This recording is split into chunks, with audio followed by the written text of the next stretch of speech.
96.2 RPK FM Jakarta. Kembali lagi sahabat RPK di hari Sabtu ini tanggal 16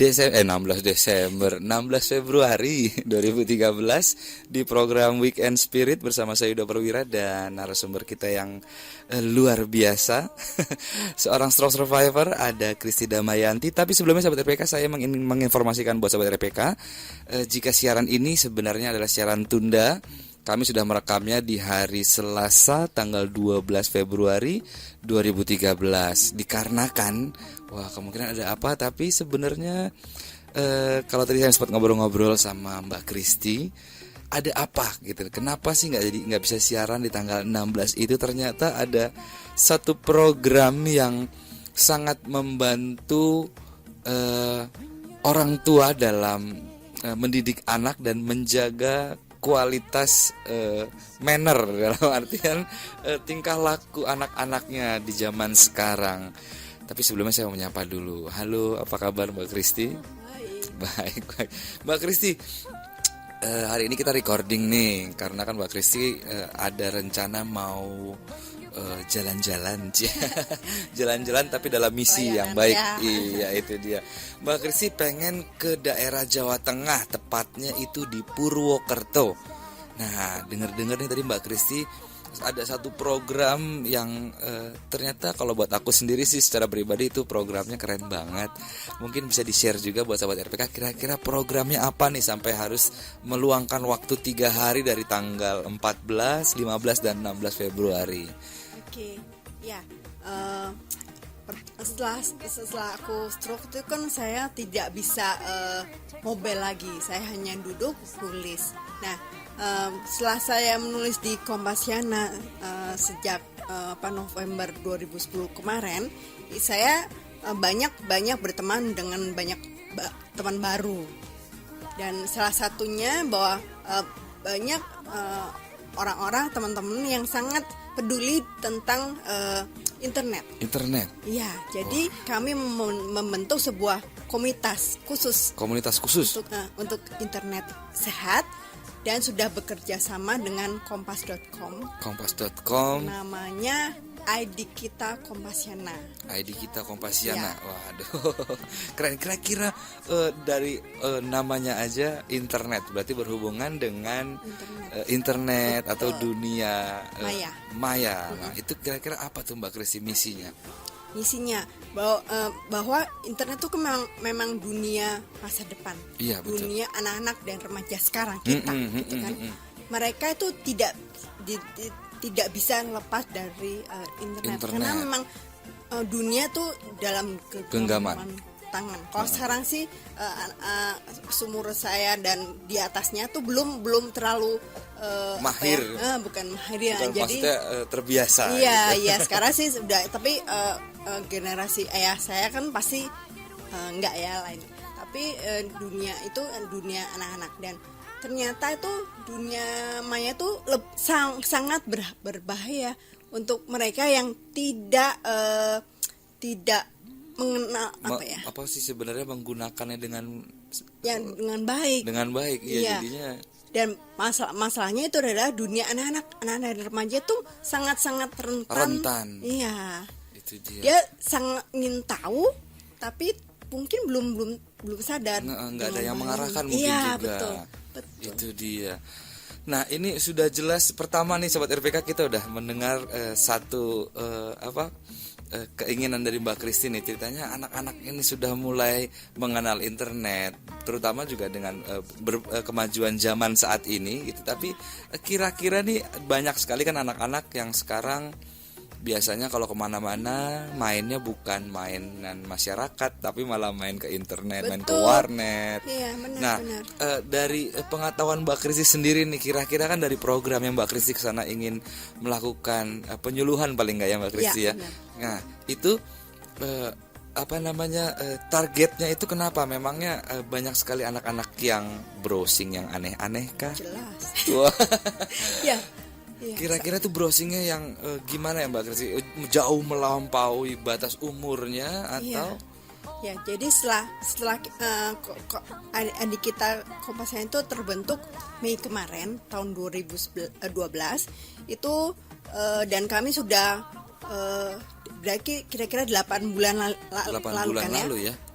Kegiatan kami yang sudah berjalan tuh kira-kira 40 kegiatan, dan masuk ke sekolah-sekolah, komunitas-komunitas, gereja, ke masjid, ke arisan, ke Karang Taruna, semua komunitas. Dan ternyata tuh sangat apa ya, mereka anak-anak tuh sangat adiktif banget.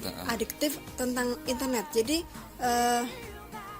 bahkan ya mungkin Mas Yuda harus baca di blog saya di Kompasiana, itu banyak sekali yang aneh-aneh, misalnya pornografi pasti, bullying, cyberbullying, terus ada gambling, cyber gambling, terus Senayang cyber, jadi banyak sekali itu, dan itu tidak sadar bahwa sangat merusak generasi muda.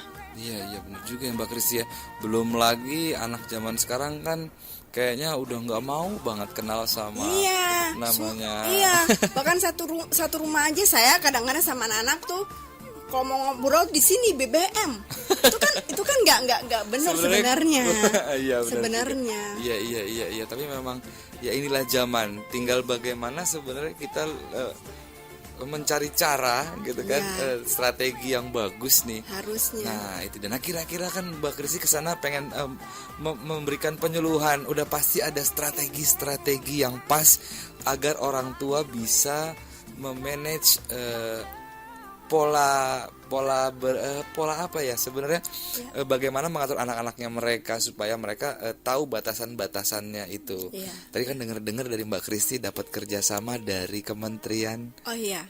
Jadi setelah Mei tahun lalu itu kami sudah bergerak cepat. Kami sudah berkolaborasi dengan 3 kementerian. Waduh. 1 kementerian Kominfo. Menkominfo. Dan sekarang sering berkolaborasi untuk bicara di banyak kesempatan di komunitas, termasuk besok ke Purwokerto dengan Kominfo, dengan Direktur Pemberdayaan Telematika. Mariam. Terus kedua Kementerian Pemberdayaan Perempuan dan Perlindungan Anak. Komisi Perlindungan Anak. Bu Linda Gumelar. Kita bertiga 2 kementerian ini dengan adik kita membuat satu seminar nasional dengan didatangkannya ketua PKK seluruh Indonesia dari 34 provinsi dan ibu-ibu sikip, istri menteri. Kira-kira 150 orang dan Bu Linda dan Pak Tifatul datang.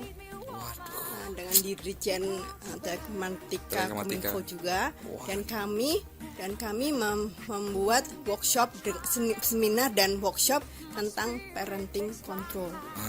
Itu dia sahabat RPK, mencari inti dari apa sebenarnya yang terjadi, bahwa saat ini di zaman ini nih udah mulai sedikit berbelok, anak-anak itu memfungsikan internet, makanya dibuat workshop tentang parenting control. Itu dia, memfungsikan kembali orang tua sebagai sebenarnya kalau buat aku namanya orang tua, aku berpikir bahwa mereka lebih berpengalaman dari aku. Jadi kalau pengen nanya, ibaratnya zaman sekarangnya ensiklopedia. Kalau aku ada apa-apa nanya gitu pasti sama papa, kalau jalan ke sini lewat mana ya? Gitu, karena memang orang tua lebih tahu. Nah, kalau zaman sekarang biasanya udah Kebalik.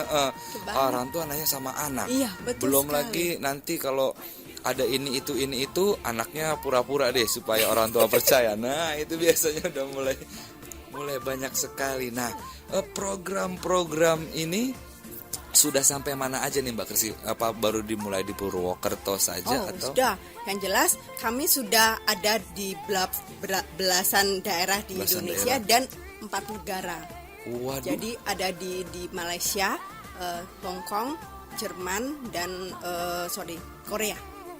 Itu teman-teman kita di Kompasian juga. Jadi kita kan komunitas penulis. Kita banyak nulis tentang itu di blog kami dan di masing-masing daerah tuh sering mengadakan seminar, workshop atau apapun.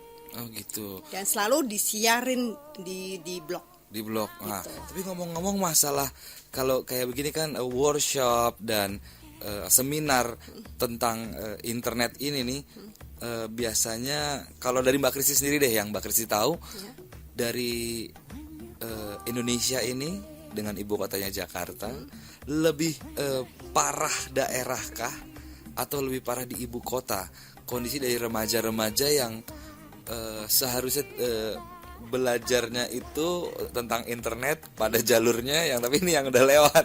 Iya, buat saya semua sama aja ya. Yang aja. jelas kalau di Jakarta mereka lebih modern kan, mereka lebih banyak bisa mencari sendiri. Tapi kalau di daerah yang saya tahu waktu di Purwokerto, Valentino tuh kemarin ke Purwokerto untuk survei. Ternyata dari 2 sekolah yang kami akan datangi itu adalah SMP. Mereka sudah mengenal gadget, sudah internetan gitu setiap malam. Tetapi orang tuanya mereka adalah sebagian besar adalah buruh tani. Petani ya? Dan hampir banyak yang tidak sekolah.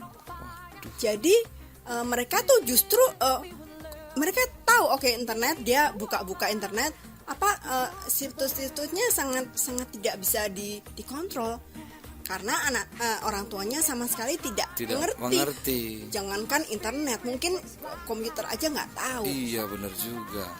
Jadi kayak gimana ya?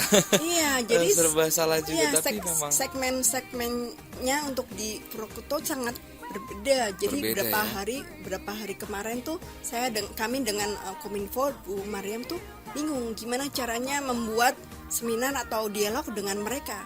Mereka pasti nggak mengerti apapun tentang internet. Karena memang dulunya tidak menggunakan juga. Iya. Itu dia, memang agak sulit dari situ. Tinggal bagaimana sosialisasinya melalui sekolah. Belum lagi kita harus memantau dari warnet-warnetnya juga. Ya, makanya kemarin kami bicara dengan Kominfo tuh kami dalam suatu kelompok kerja, rencananya kami ingin membuat undang-undang baru, bukan peraturan baru, mungkin lebih ke peraturan bahwa semua gadget yang masuk ke Indonesia harus ada program parenting control, bahwa kita beliin gadget ke anak-anak mereka, kita harus mengaktifkan program itu sendiri supaya control. Kita bisa memantau anak-anak itu ngapain aja. Iya, jam berapa internetan, terus apa aja, bukan hanya pornografi loh, termasuk kekerasan. Itu kan nggak boleh. Benar. Jadi itu banyak sekali peluang yang bisa kita kontrol dengan menggunakan gadget. Program itu parenting control itu di gadget. Iya, sebenarnya sudah ada, tapi kan susah untuk mendownload. Iya. Itu gak gampang. Oh gitu. Iya, itu kita jadi jatuhnya seperti lock atau gimana nanti parenting control itu? Iya, jadi misalnya sudah ada parenting control ini, ada di misalnya K9, ada Kaspersky gitu ya. Itu jadi kita mau membuka alamat. 6,3 RPK FM Jakarta kembali lagi di Weekend Spirit bersama saya Yuda Perwira dan narasumber saya yang sangat keren. Ada Mbak Kristi Damayanti. Kita kembali lagi nih Mbak Kristi tentang tadi program Mbak Kristi, penyuluhan, seminar dan juga workshop di luar kota. Tapi kalau dilihat sekarang, tadi kita juga sempat ngobrol-ngobrol nih sahabat RPK sama Mbak Kristi, sebenarnya sudah sejauh manakah kegagalan mendidik anak dalam internet atau dalam dunia maya ini sampai sangat-sangat butuh bantuan sekali nih orang tua zaman sekarang yang benar-benar udah nggak mengerti bahwa oh internet tuh begini tuh, ini gadget begini. Kalau tadi kan Mbak Kristi ngomong sampai ada anak yang seharusnya di umur sekian itu yang dia lihat adalah buku bacaan dan bermain, tapi mereka malah lebih ke melihat gadget dan akhirnya larinya ke situs-situs yang nggak bener. Nah itu gimana nih sebenarnya Mbak Kristi? Tadi kan kita sedang ngobrol masalah program atau software yang akan ditaruh di gadget, parenting control. Nah itu bisa didapat, udah bisa didapat, maksudnya didapat secara umum via kayak di Play Store kayak BlackBerry, App World itu udah bisa didapat atau belum? Sebenarnya sih ada, semua ada. Tetapi tuh untuk mendownloadnya tuh tidak gampang, apalagi untuk kita yang memang kita bilang gaptek. Oh iya. Gitu kan. Jadi program software parenting control ini. Ini parenting control tuh di BB yang terbaru, kalau nggak salah Tornado ya, itu sudah ada. Langsung diaktifkan. Hanya itu, yang lain belum.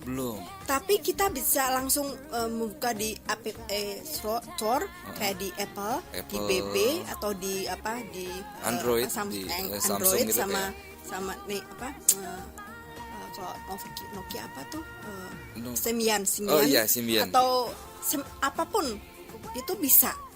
Cari yang paling atas, biasanya yang terbaik, dan itu download tuh agak lama, dan kalau kita nggak bisa atau gaptek, kita bisa justru BB kita bisa terprotek sendiri.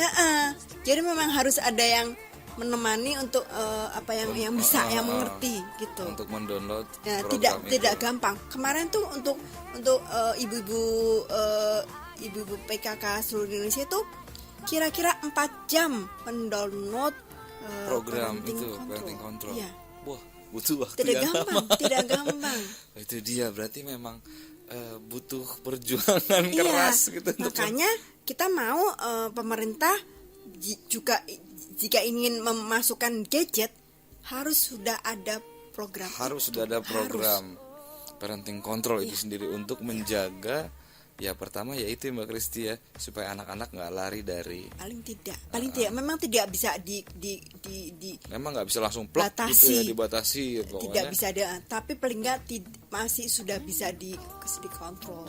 Paling tidak lah. Walaupun namanya kayak begitu ya, pasti ada aja nanti yang iseng. Dan nanti pasti anak-anak pasti udah bisa juga makin buka ngerti untuk mereka nggak pengen supaya itu ada di situ. Pasti bisa deh, anak-anak tuh pintar. Tapi kalau tadi bisa salah satu aplikasi yang ada di gadget seperti BlackBerry tadi, itu udah langsung ada di situ, itu kira-kira bisa di delete atau enggak aplikasi itu?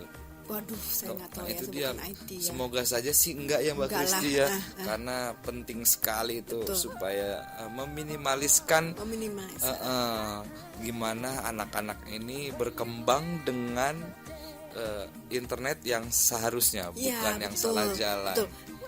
Saya pernah nulis tuh ya, ada seorang anak masih kecil kelas 2 umur 2 tahun dibawain iPad.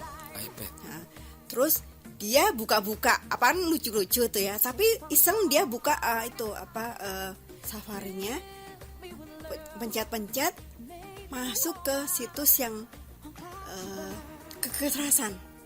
Dia lihat gambar orang itu berdarah-darah dengan latar belakang kekerasan, sampai dia nangis teriak-teriak ketakutan. Itu aja sama anak 2 tahun. Iya. Waduh. Kan gimana ya? Jadi internet itu bukan hanya pornografi, tapi kekerasan sekali. Buat anak-anak tuh, mereka tuh sangat ketakutan. Tuh teman saya telepon, dia curhat, yang saya tulis. Harus lebih diperhatikan lagi. Iya, dikasih BB iPad di pencet-pencet terbuka lah. Iya benar banget tuh Mbak Kris. Tapi ya gimana juga ya, kita juga Iya, kadang-kadang susah juga untuk, ya saya juga ada keponakan di rumah gitu. Iya. Kadang-kadang aku punya tab dimainin, ntar aku Iya. umpetin, tiba-tiba datang Udah lagi ada. tuh udah megang pet papanya, tapi tetap aja lagi buka-buka. Tapi untungnya sih aku senangnya dengan keponakanku ini, karena emang dari kecil aku udah coba menanamkan bahwa kalau nggak baik. punya cita-cita jadi pilot, ya yang dilihat adalah pesawat terbang. Oh, oke. Gitu. Yang ini nggak boleh karena ini emang nggak baik gitu. Alhasil ya seneng banget gitu, memang kalau udah dia pegang, yang dia buka ya yang menurut dia kayak, oh ini penting nih, pengen tahu, wah ini udah ini doang nih gitu. Ya semoga aja anak kita ke arah situ. Ya memang tergantung dari lingkungan keluarga juga ya Mbak Kristi. betul. Sangat membantu lingkungan keluarga. Tapi kalau tadi Mbak Kristi programnya adalah ke daerah, ya tantangan terbesarnya adalah dari pihak orang tua ya Mbak Kristi ya. Iya. Yang kurang, ya paling nggak kurang sangat mengerti tentang Iya, internet itu. iya, apalagi itu Nah. ke pelosok-pelosok. Pelosok-pelosok. Nah sedangkan ini prosesnya besok 3 hari ya Mbak Kristi. Iya, Dari- ada dua sekolah. Dua sekolah itu bersamaan atau gantian?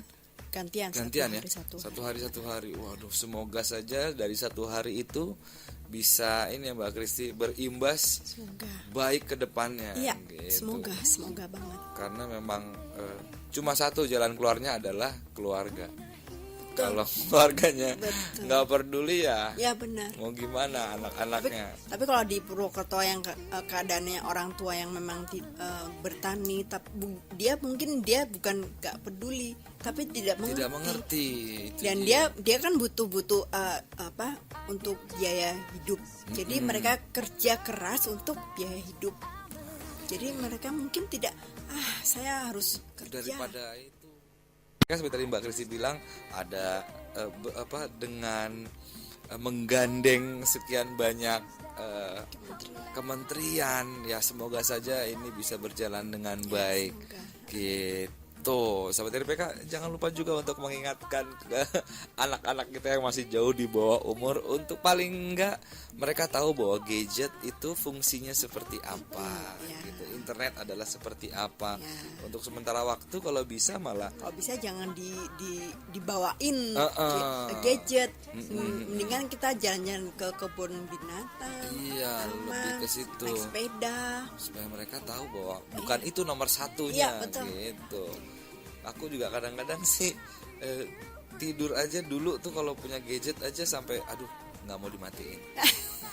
Sekarang udah bosan. Sekarang udah bosan, udah aku matiin aja, biarin aja, udah terserah mau telepon besok pagi pasti kita lihat. Kalau memang penting dia pasti akan ngabarin kita. Nah itu dia memang kalau dilihat dari program Mbak Kristi ini sudah, kalau buat aku sih keren banget gitu dari program-programnya ini. Tapi kira-kira nih menurut Mbak Kristi ini sudah di Jakarta ini sudah tersosialisasikan belum sih dari program-program Mbak Kristi? Ya, karena kan ID kita Kompasiana kan baru terbentuk kira-kira 8 bulan lalu Mei. Pun kita sudah masuk ke berapa banyak komunitas, kira-kira kegiatannya udah lebih dari 40. Jadi memang tidak gampang dan kan Jakarta luas sekali Luas ya. banget. Iya, jadi ya paling nggak kita duit deh, kerjakan aja. Kerjakan dulu. Tuhan pasti ada untuk membantu. Ngebantu. Itu aja. Karena kalau misalnya kita mikirkan ya, 8 bulan itu sebentar. Kita bisa bekerja hanya berapa orang saja. Tapi karena ada Tuhan, jalan gitu. Walaupun kita nggak tahu kadang-kadang itu gimana caranya, kok bisa dananya dari mana. Gitu iya. Benar. Tiba-tiba kok ada aja Iya, yang itu. pasti ada aja. Itu dia sahabat RPK. Kerennya. Tapi sahabat RPK juga harus tahu nih. Ini Mbak Kristi ini adalah seorang stroke survivor. Ngomongnya lancar, tiba-tiba Mbak Kristi adalah stroke survivor. Bingung kan sahabat RPK? Nah, saya aja sendiri bingung. Tadi pertama kali, kemarin tuh minggu lalu pertama kali bertemu sama Mbak Kristi. Mbak Kristi yang mana ya? Gitu kan, begitu kata Mbak Kristi. Loh, lancar banget ngomongnya. Ya, tapi masih agak susah kadang-kadang. Tapi itu pasti kan akan melalui terapi-terapi ya Mbak Kristi ya. Nah, kira-kira bagaimana Mbak Kristi ini sahabat RPK menjalani terapinya, kiat-kiatnya dalam terapi apa aja yang dilakukan, apa aja yang kira-kira ada baiknya juga. Mungkin sahabat RPK yang saat ini punya keluarga yang terserang stroke, terus gimana nih kayaknya nih terapi itu kurang bagus. Nah, nanti Mbak Kristi akan share ke kita nih terapi yang sudah dialami dan sudah dilakukan sampai bisa selancar ini nih berbicara dan wah ngobrolnya enak banget ya sebenarnya sahabat RPK. Nanti akan kita obrolin setelah yang berikut.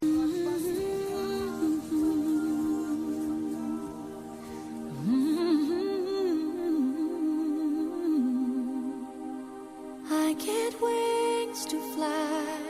Oh, I'm alive.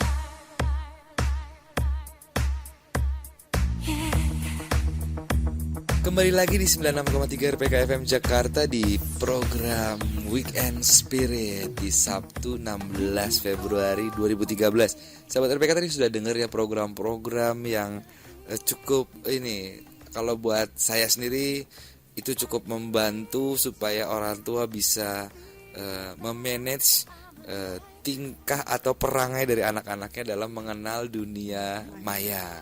Nah, kali ini tadi kan sahabat RPK sudah saya kasih tahu bahwa kita ngobrol nih bukan sama orang yang biasa-biasa aja, tapi sama orang yang luar biasa. Seorang stroke survivor, Kristi Damayanti.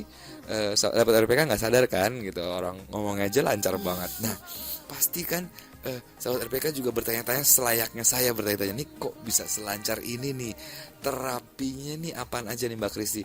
Kan kemarin di minggu lalu Mbak Kristi cerita bahwa Mbak Kristi itu 2 minggu dulu ya di luar negeri, di Amerika.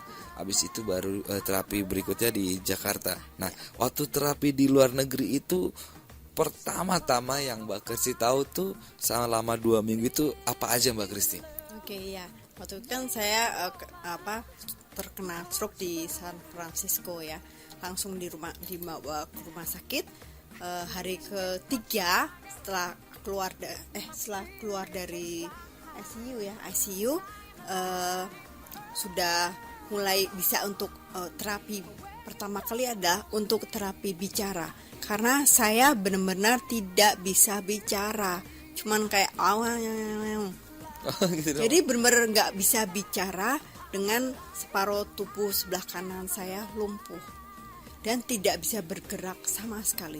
Jadi cuman tiduran, karena kan bayangan aja separuh tubuh saya kanan saya itu tidak bisa bergerak dan berat sekali untuk miring aja nggak bisa. Untuk miring aja nggak bisa. Bicara pun sama sekali, cuma nyala gitu aja.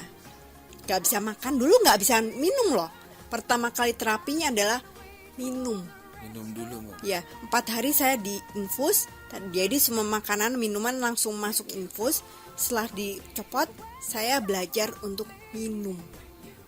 Itu begitu minum pakai sendok,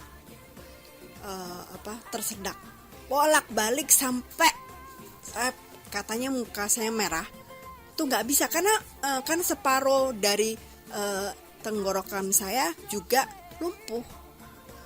Jadi bayangkan saya nggak bisa minum aja nggak bisa. Setelah berapa kali saya bisa minum 1-2 sendok kecil, terus disuruh makan es krim karena kan supaya lebih segar di tenggorokan. Gitu. Itu pun tersedak bolak-balik sampai akhirnya bisa. Dan itu terapi itu kira-kira 1-2 hari kalau nggak salah. Terapi minum dan makan es krim. Habis itu terapi makan pun nggak gampang, bayangkan tangan kiri dengan otak kiri saya yang memang sudah sedang rusak gitu ya, jadi nggak bisa memakai tangan kiri sama sekali. Jadi makanya tuh belepotan, berusaha untuk masukin ke mulut langsung gitu. Jadi selalu pakai celemek. Karena saya ingat banget saya nggak bisa sama sekali. Bayangkan kalau tidak ada Tuhan. Nggak tahu deh kayak gimana ya, Chris. Nah, dari situ berapa hari kemudian terapi bicara pertama kali. Kan nggak bisa bicara, cuman yang kata anak saya bahasa alien mah. Alien. Ya ngomongnya gitu. Itu mengucapkan satu kata. Ball, cat, dog, book. Itu satu kata kan kayaknya tuh sederhana sekali. Tapi ternyata nggak bisa. Gimana ya, aku nggak bisa ngomongnya, tapi nggak bisa itu berapa hari baru aku bisa ngomong itu. Mungkin di perasaan udah ada nih. Iya. Cuman nggak keluar. Benar-benar. Ya berapa hari baru bisa bicara satu kata. Habis itu bikin dua kata, terus 3 kata sampai 1 kalimat. Itu kira-kira 2 minggu belajar itu dari proses minum sampai proses bicara. Iya, walaupun dan itu juga menulis tangan kiri dengan satu aja kayaknya bol tuh gak bisa. Kan memang otaknya sudah itu, dan kan udah nggak biasa pakai tangan kiri. Iya, betul. Duh, bener-bener nggak bisa. Itu kalau bukan semangat. Itu pasti susah untuk dilakukan. Benar-benar. Nah, mungkin sahabat RPK saat ini nih ada keluarga atau teman atau rekan-rekan kita yang terkena stroke, nggak ada salahnya kita coba untuk memberikan semangat supaya mereka lebih semangat lagi dengan hidupnya, supaya jangan langsung down. Tetap semangat bahwa pasti ada jalannya, pasti ada baiknya supaya kembali lagi, walaupun butuh proses. Memang segala sesuatu butuh proses ya Mbak Kristi ya. Tapi ya namanya kalau kita berusaha dengan baik nggak mungkin, pasti dikasih jalan sama yang di atas. Pasti. Tuhan pasti ngelihat seberapa gigihnya kita sama hidup kita sendiri, seberapa kuatnya kita. Nah, tapi ngomong-ngomong masalah terapi 2 minggu nih Mbak Kristi ya. 2 minggu kalau orang berlibur sih sebentar ya. Iya. Cuma kalau 2 minggu untuk terapi itu udah kayak berapa bulan mungkin rasanya, atau berapa tahun untuk menghabiskan. Nah, itu selama itu tuh Mbak Kristi terbaring tidur istirahat di sana. Iya, paling bisa tidur pakai kan tempat tidurnya bisa di naik turun tegakan. Siapa yang berperan banget nih atau Mbak Kristi di rumah sakit? Waktu itu adalah orang tua saya, kira-kira 1 minggu temenin saya di sana karena memang harus pulang ke Indonesia. Oh gitu. Dan anak saya juga karena kan untuk sekolah. Nah, jadi tapi kan ada adik saya di sana, tinggal di Amerika, temenin saya juga adik saya yang tinggal di Bali. Jadi ada 2 adik saya yang nungguin saya 2 minggu itu. Jadi setiap hari dia memang tidak tidur di rumah sakit, tapi selalu datang untuk menyemangati saya. Terus ya paling enggak saya kan kangen ya sama bapak ibu, sama anak-anak apalagi. Tapi saya nggak bisa ngomong. Terus kadang-kadang saya bilang sama adik saya, tolong dong, dia mungkin udah ngerti apa yang saya mau, kan nggak bisa ngomong. Minta telepon pun bicaranya nggak bisa. Nggak tahu bapak, kalau aku ngomong sama bapak, orang bapak saya nggak tahu gimana, saya lupa pokoknya, yang jelas cuma namanya pasti. Terus mengobati rindu. Iya. Tapi nggak tahu, saya juga heran banget ya, saat 2 minggu di sana pun saya tidak pernah nangis gara-gara stroke. Saya nggak pernah takut, gak pernah apapun. Saya cuman seneng aja, apalagi suster-susternya tuh baik-baik. Dokter-dokternya. Terus ada kan terapinya bawa musik, mereka terapi musik dengan harpa, terus bawa anjing bisa dilus-lus gitu. Jadi happy banget. Jadi sama sekali tidak rasa takut, benar-benar. Karena memang pesimis, gak pernah. Penting banget itu ya Mbak Kristi. Iya, itu dia. Penting banget. Berarti lingkungan keluarga, lingkungan dari pihak rumah sakit sendiri juga harusnya harus bisa melihat bahwa sudah pasti namanya orang yang sakit pasti down.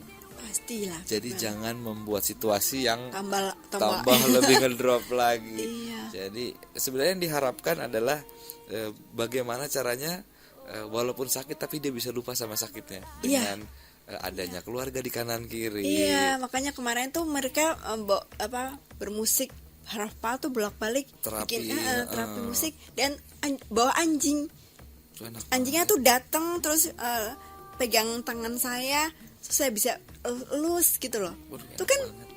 nyenengin gitu loh. Iya, Padahal benar-benar. apalagi aku suka banget sama anjingnya. anjing. Iya benar. Gitu. Tuh dia sahabat RPK, terapi 2 minggu aja Mbak Kristi nggak merasakan sedih, tetap ada karena ya itu dia harus dari diri sendiri dulu Mbak Kristi ya, menyatakan bahwa sanggup mau berusaha untuk sembuh. Dan doa jangan Doa itu utamanya pasti ya Mbak Kristi. Doa aja, jangan lupa bilang sama Tuhan bahwa Aku mau sembuh. dia mau sembuh, benar. Sahabat RPK, 2 minggu Mbak Kristi di Amerika. Kami masih ada lagi terapi di Indonesia yang setelah 2 minggu itu sampai hari ini ya, sampai hari ini, sampai saat ini nih Mbak Kristi masih melakukan terapi itu di Indonesia. Kira-kira terapinya di mana? Apa aja nih terapinya nih? Kiat-kiatnya kira-kira nanti apa nih? Buat sahabat RPK yang punya keluarga atau rekan atau sahabat gitu supaya bisa mempunyai semangat seperti Mbak Kristi ini.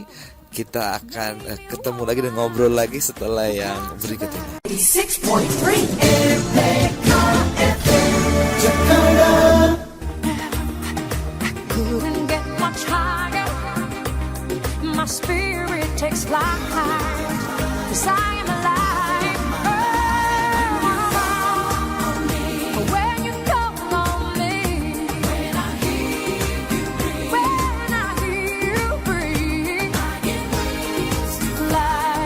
I feel that I'm alive.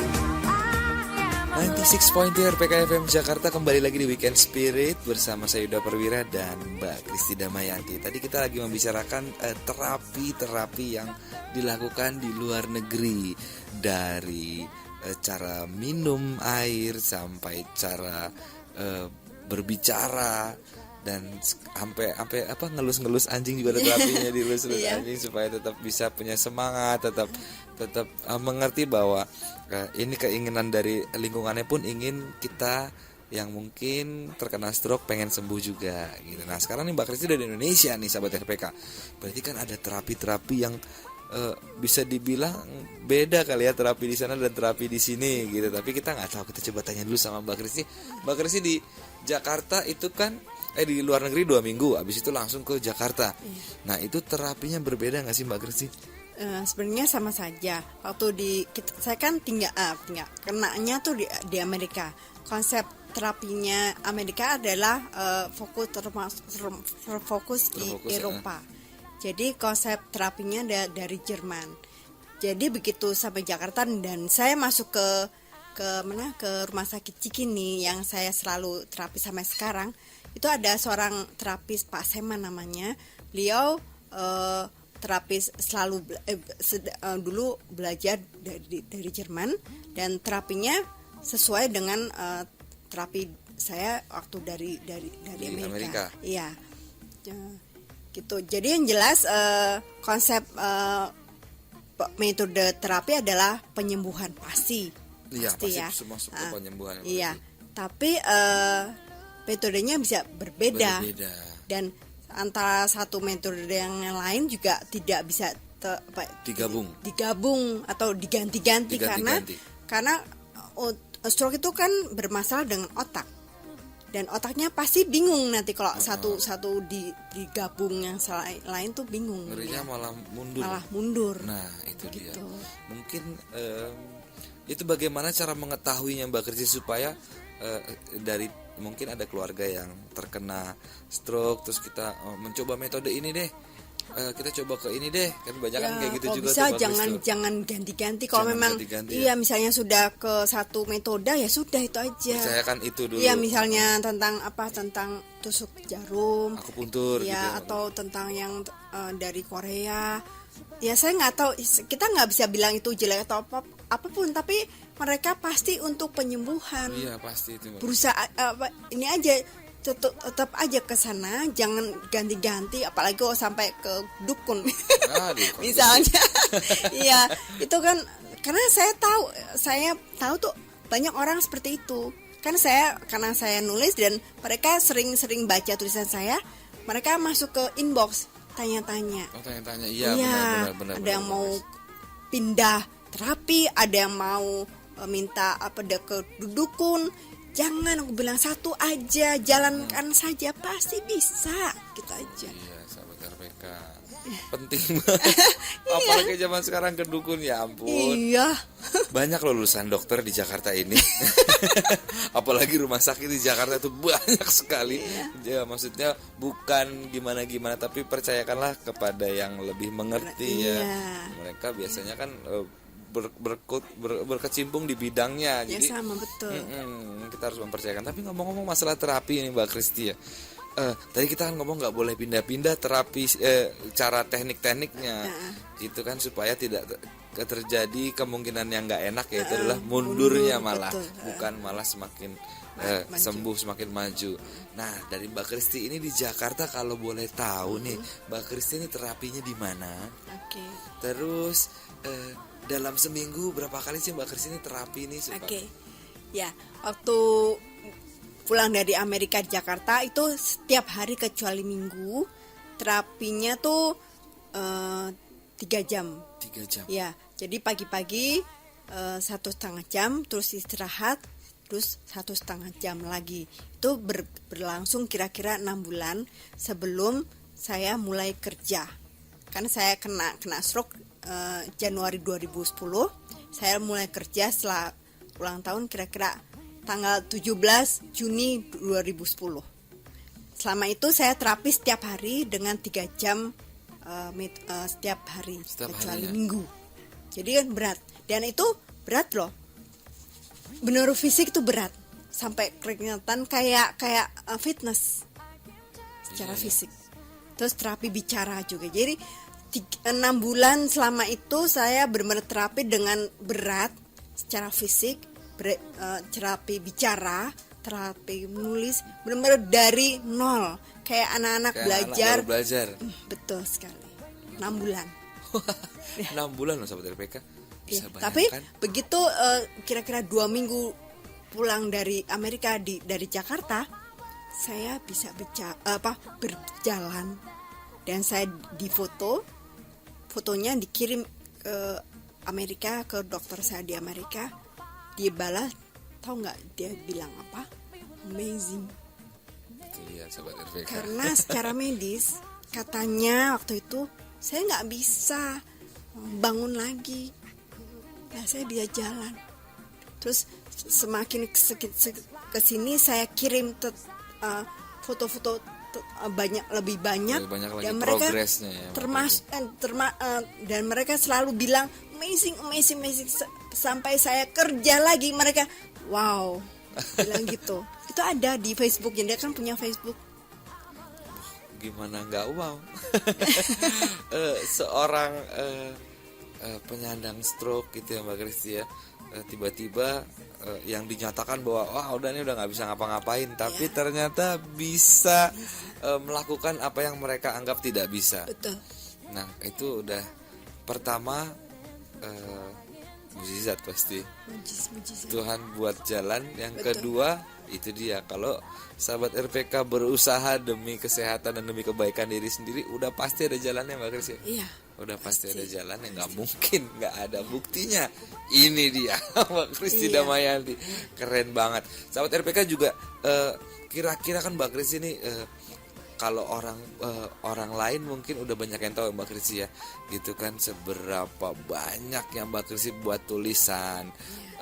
Mungkin dulu siapa sih gitu kan Kristi Damayanti, cuman sekarang orang kalau nanya tahu nggak Kristi Damayanti stroke, udah nggak mungkin, nggak ada yang nggak kenal, pasti kenal. Nah sahabat RPK pengen tahu nih